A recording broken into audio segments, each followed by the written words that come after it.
What's going on, guys? Tobin here with you. Thanks for checking us out. Apologize for the late post. I filled it on the Heat post-game show tonight. So a little behind on posting the recap. But it was cool. I got to hear all the post-game action tonight. Everybody from the locker room, Bam, Jimmy, Kyle, Tyler, Spo, as the Miami Heat get their best win of the season. They take out the Boston Celtics 120-116 in overtime as you had the return. He called his shot. He told you he was thirsty. Boston, I'm on the way. I'm on the way. Can't wait. I've been out for too long. I'm getting thirsty. We're on the way. Go Heat. And Jimmy Butler, his thirst has been quenched by Boston tears, dude, because that is his building. TD Garden is Jimmy Bucket's roadhouse, dude. He walked right in there after getting his 47 points, and he says, guess what, Sully and Murph? You're going home sad today. And so the Miami Heat get their third road win of the season, and I got news for you, dude. I got very annoyed with this term that was thrown around all of last year with the Miami Heat. ESPN besmirched the Heat as they were the 1 seed most of the season. And ESPN had the audacity to throw at them this term. And it didn't make sense because they were kicking ass all season. But this season, let me tell you something.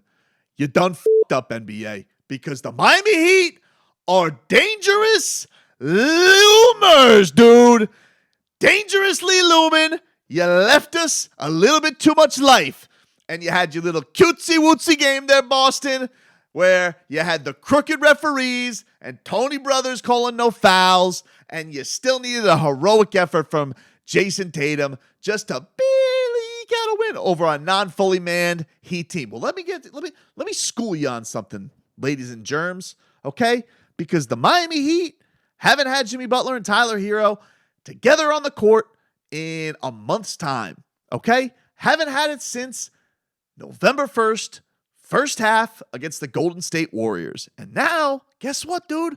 Actually have their starting lineup together. And what a performance that they had. Everybody getting in on the action. And look, my guy Leroy Hoard's going to be mad at me. I gave Tyler here a little TTL. You know what TTL is? Good. I'm glad you asked. Little Tobe's tough love. And it's not a case of like I thought he was stinking up the joint, but I knew that he was capable of more. And it's great. I love these things. This guy's doing little things all over the place. He's dishing dimes out. That's great. I love that Tyler Hero's rounding out his game. He's becoming a better player.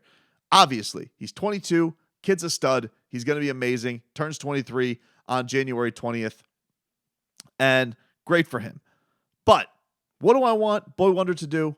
I want Boy Wonder to get buckets because he is a bucket. And so when he comes in tonight and he hits 6 of 10 from downtown, this delights me. This pleases me. This is the capability that this kid is able to do.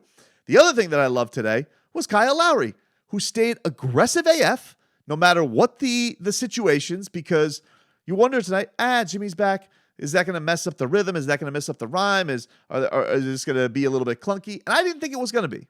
I didn't think it was going to be because Jimmy Butler is not the type of guy who really can mess up the flow of an offense. You know, a lot of the times he kind of dangerously looms. He almost dangerously looms in a game. He kind of just waits for his moment. And I was worried that like Kyle Lowry, would he take the foot off the pedal a little bit too much? Because I think he's been really good for this Heat team. He's been playing unbelievable minutes for them. And we didn't see that today. We saw an aggressive Kyle Lowry, still in clutch moments, was getting bucket after bucket after bucket in the fourth quarter for Miami. Finished with 20 points, an efficient 8 of 13 from the floor. I loved his game tonight. I love what he brought to the table. Then you wonder, how is this going to affect Bam Adebayo? How is he going to deal with Jimmy Butler being back? Good question, dude. How was he going to do? Well, I'll tell you what. He was a game-high 28 points for Miami. He was fantastic. 10 of 18 from the floor. Mind you, really only played half a game because he was in bull bleep foul trouble all again for the for the first half, where he got a moving screen and they had a stupid Tatum got him to bait on a foul. Tatum, dude, stunk up the joint tonight. Stunk. That's why they call it an average. You knew that dude was owed a little bit of a come down to earth after he was playing like basketball Jesus his last performance out there. But I got to tell you the thing I love about Bam, the thing that pleases me after telling Tony Brothers to stuff it, gets his 9 free throw attempts tonight, 8 of 9 from the charity stripe. I love that. Stay aggressive. Continue to put your head down and go to the bucket. I love that you go out there and you're imposing your will. You know, you're such a dynamic player, and I love the fact that he goes out there and throws his neck at the rim. Keep doing that, dude. I love seeing that from Bam Adebayo. But of course, in the clutch, when you needed it, when it needed to be, when you need to silence those chowder heads, you give that ball to Jim VP. You give that ball to Jim VP, and he's going to hit clutch jumper after clutch jumper after clutch jumper, because that's what Jim VP does. Woo, woo. Dude is Batman. That's what Kyle Lowry's putting up on Instagram afterwards. Dude is Batman. That's what he's here for, okay? He may lurk in the back, like, you know, he may be, you know, waiting for his time. But when it's time for Justice League to come through it, there he is, dude. He is there to save the day, and that is his house. That is his house. And look, I don't know what the hell that shot was that Jaylen Brown made, because I nearly pooped myself on the radio. I was sitting here, I was hearing Jason Jackson's call, and it's a very odd situation when you're doing it from the home Tobin studios, because I don't have a TV in here. I'm watching it via stream, so I know that I have like the extra delay that goes on stream while I'm watching it. But I'm like 90 seconds ahead of action on television that I was getting. And so you hear that, you're like, what? And like Jax is like beside himself, but he also has a terrible view because Boston treats its road broadcasters a little bit suspect. Like, hey, dude, like, can we get a clearer view? But when I then saw it, I was flummoxed. I was like, how the hell did that shot go in? How the hell did that shot go in? So it was something I thought for the Miami Heat to really rally from that moment and put themselves in a position to get this win. As Spo said after the game, you basically had to beat them twice, and they did. And Jimmy Butler was clutch to both at the end of the fourth quarter and clutch at the end of overtime to get this one for Miami. That's only just the third road win of the season, but by far their best win of the season. Boston's only lost twice at home this year, and you had a lot of cocky Celtics fans who are like, oh, look at the standings. I respond with, look at the calendar. How are you guys going to sit here and actually talk about what the hell December standings mean after what you went through last year? Good for you. Congratulations. It bought you what? And I thought Bam, I was talking about this on the postgame show with Tommy Tuck, and I hadn't heard Bam's comments, but he echoed the same sentiment that I was making, that it's funny that this team feels this need to like remind people or people like does this remind people of what they are? You know, I saw Lil Willie tweet out, Miami's not that game yet. Which, all right, Lil Willie, we see what you're doing there, dude. But, you know, who can remind people? Like, they didn't believe in them when they were the top seed anyway. You know, when the Miami Heat were the top seed, they were calling them dangerous loomers. Now they will actively dangerously loom. All right, dude? Like a Wolverine in the grass. You won't see it coming. Like a Jaguar ready to jump on a Cayman, dude. You won't see it coming. It's just dangerously looming. All right? So they're going to go into Memphis. They're going to wrap up this road trip the right way. Bring it on home for Detroit and San Antonio and the Clippers. And get yourself, you know, back in the mix. Get yourself on a nice little run. First time Jimmy Butler and Tyler Hero have been together for a month, and people were making judgments on this team. I thought it should be tremendously weird. And I think Eric Spoelstra also does an interesting thing. You know, he talked about this after the game where he goes, you know, I know our record isn't what people probably expect it to be, but I feel really good about what we're doing. And I will always take stock in when he says that, because I don't think Eric Spoelstra throws things around willy-nilly, and he says things what at times sounds like a crazy thing to say at crazy times. And I've really, as you guys have seen this video, I have not really freaked out a lot this year. I have been pretty steady, and there's been some ugly losses. I was much more frustrated with the start of the season than I have been with like the 7-11 road trip. Part of that had to do with I was on vacation, so that really helped. I was woo-sawing by a creek. Nonetheless, I still didn't freak out. And you knew that you really weren't getting a representation of this Heat team. They weren't healthy.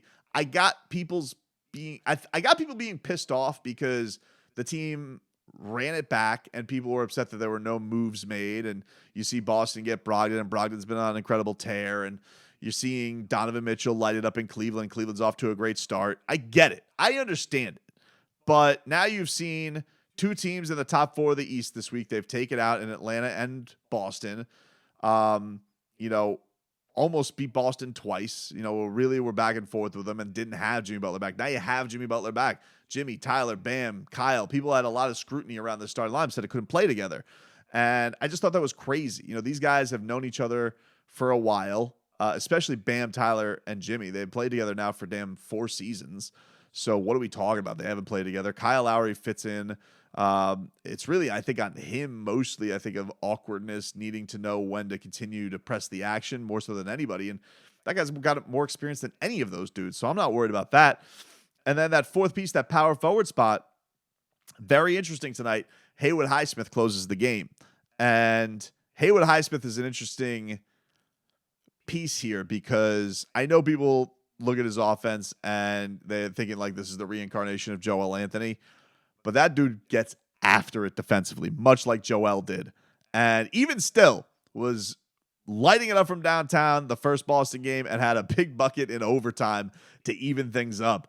So I don't know, man. I like a lot of what Haywood Highsmith's bringing to the table. And these guys, every single year, the Heat seem like they find a gem that nobody knew about or nobody gave any real credence to. And they tell you that they like this guy. And people laugh at them. And then it's like, oh, all of a sudden the guy's really contributing down the stretch.